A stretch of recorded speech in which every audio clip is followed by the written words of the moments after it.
Kopers vra ook, hoe beskerm ek myself? Veral as ek oor 'n afstand koop, ons verhuis van een gedeelte van die land na 'n ander gedeelte van die land en hoe weet ons wat is regtig waar die toestand van die huis?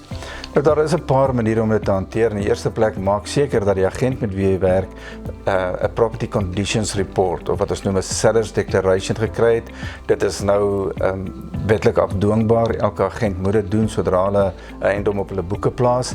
En dit is die verklaring van die verkoper op grond van 'n klompie vrae van wat is die patente gebreke in die huis, hier en daar dalk 'n latente gebrek wat mens nie op die oog af kan sien nie, maar dit beskerm beide die verkoper sowel as die koper en ook die agent. En sonder so 'n dokument moet mens nie die volgende tree gee nie, maar dan kan mens die agent ook vra om ordentlik 'n video te maak van die kondisie van die eiendom.